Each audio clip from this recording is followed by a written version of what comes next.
तो 2008 में उनको कहा गया कि 2001 का जो दाम है उसके आधार पर आप 1658 करोड़ बनता है वो आप दे दीजिए।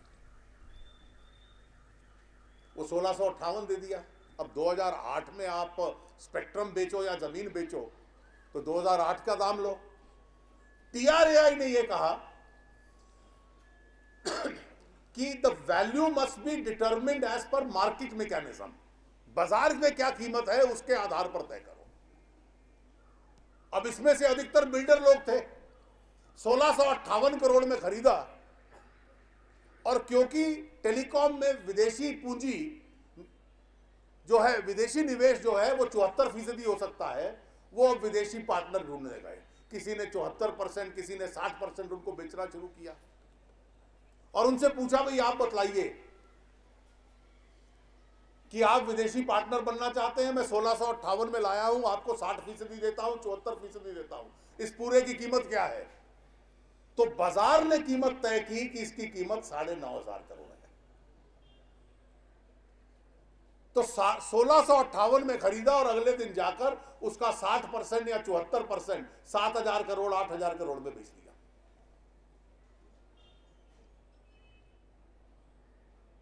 और 2 या 3 को छोड़ के किसी ने सेवा आरंभ नहीं की, वो सिर्फ बेचने में लगे हैं कि प्रॉफिट पे कैसे बेचते हैं। अब हम 2-2.5 साल से ये कह रहे हैं। मुझे याद है कि 23 जुलाई 2009 को, 1.5-2 साल पहले, मैं 1.5 घंटा राज्यसभा में बोला ये सारे तथ्य।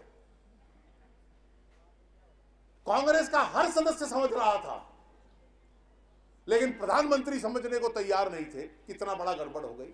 उनसे प्रेस कॉन्फ्रेंस में पूछा, जो भी विज्ञान भवन में 3 महीने पहले की, तो उन्होंने कहा कि जो एनडीए गवर्नमेंट के जमाने में हुआ हमने वही किया। भाई 2008 में आप 2001 के दाम पे भेज दो और इस तरीके से चुनो लोगों को। अब घाटा कितना हुआ? सीएजी को कहा तुम बताओ घाटा कितना हुआ। ये जो सिब्बल साहब सीएजी पे बरस रहे हैं 3 दिन से, सीएजी ने क्या किया? और कोई बहुत, जैसे मैंने आरंभ में बोफोर्स में कहा, this is not rocket science.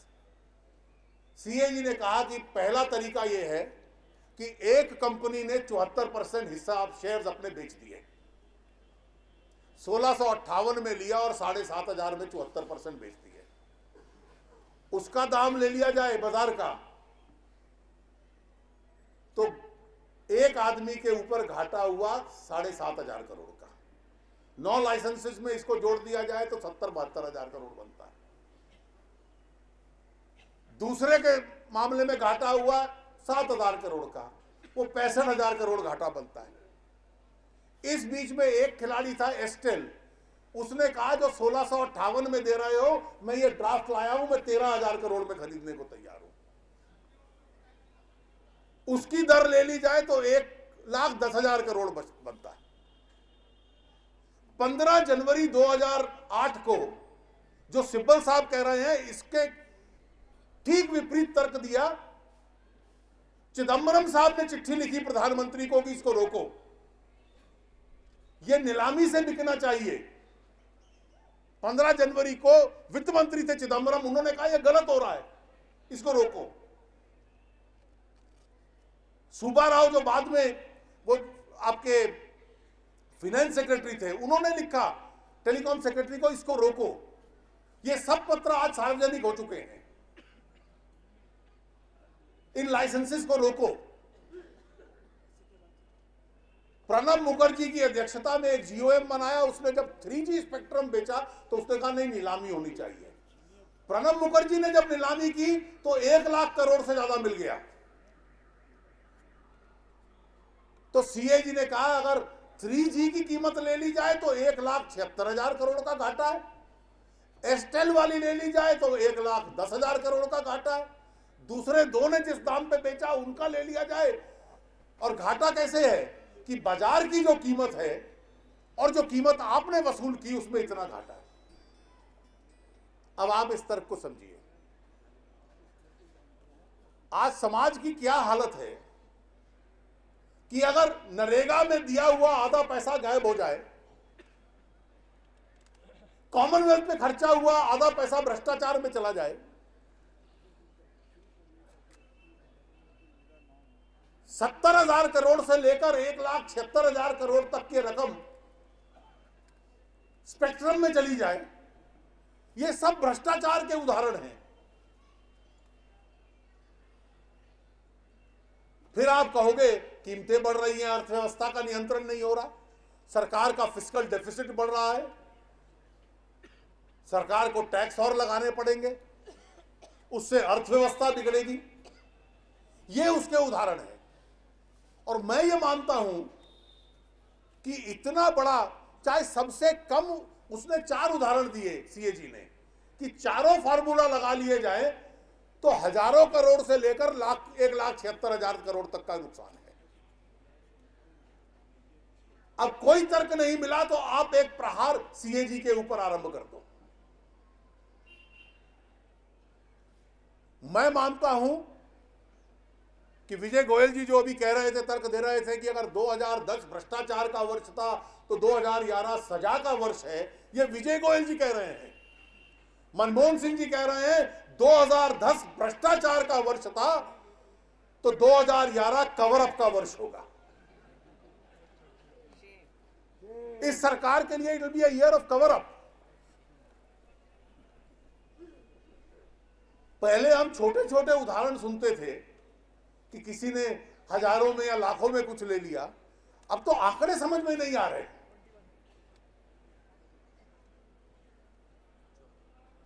और इसलिए मित्रों ये समझ लीजिए कि आज समस्याएं अर्थव्यवस्था को लेकर हैं, माओवाद को लेकर हैं, कश्मीर की है, कीमतों का है, लेकिन जिस प्रकार से इस सरकार में अहंकार आया है, ये जो भ्रष्टाचार के उदाहरण स्पष्ट होकर सामने आए हैं, इससे बिल्कुल स्पष्ट है जो मैंने 2 बार कह चुका हूं, प्रधानमंत्री जी नेतृत्व कर रहे हैं इस देश के इतिहास की सबसे भ्रष्ट सरकार का। और यही कारण है कि वो आनंद का विषय इस सरकार के जीवन में नहीं आया। There was no honeymoon period. ये एक घृणा भावना से ये सरकार का कार्यकाल आरंभ हुआ है। It has started with a sense of revulsion. ये इस सरकार का इतिहास है। और इसलिए इस विषय को लेकर भारतीय जनता पार्टी जो प्रमुख विपक्षी दल है, अन्य विपक्षी दल में भी इस विषय में हमारे साथ हैं, अपना हम आधार भी बढ़ाए और जनता के अंदर जागरण करके इस विषय को पूरा समाज के अंदर उसकी जानकारियां दे और इस सरकार के ऊपर हम और दबाव बनाएं। और इस तरह के हमारे प्रदेश के नेता एक एक जिले में जाकर इस प्रकार के कार्यक्रम करें और इसके आंदोलन को हम आगे बढ़ाएं। केवल नारे देने से नहीं, इस विषय को आम आदमी तक हम लोग पहुंचाएं। ये जो तर्क और तथ्य हैं, इनको लिखित रूप में घर घर में पहुंचाएं, तभी इस सरकार की वास्तविकता इस देश की जनता के सामने आएगी। मैं विशेष रूप से एक बार फिर अपने प्रदेश अध्यक्ष विजेंद्र जी को और उनकी सारी सहयोगियों को, अपने वरिष्ठ नेता विजय जी को, जो हमारे नेता प्रतिपक्ष हैं, विशेष रूप से धन्यवाद देता हूं कि इस आंदोलन की जो शुरुआत पार्टी ने की रामलीला मैदान के कार्यक्रम से, एनडीए की रैली से की, और इस रैली के पश्चात जो देश भर के अंदर एक माहौल बना है, इस विषय को लेकर सरकार बहुत तकलीफ में है और उसकी तकलीफें इस विषय पे हमने और बढ़ा ली है। और इस विषय पर कोई सरकार के साथ समझौता कर पाने का कोई अवसर हम लोग नहीं देंगे उनके ऊपर। ये एक प्रकार से आर पार की सरकार के साथ लड़ाई है और इसको उसी प्रकार से हम लोग आगे बढ़ाएंगे। आप सब इस कार्यक्रम में आए, आपका बहुत बहुत धन्यवाद।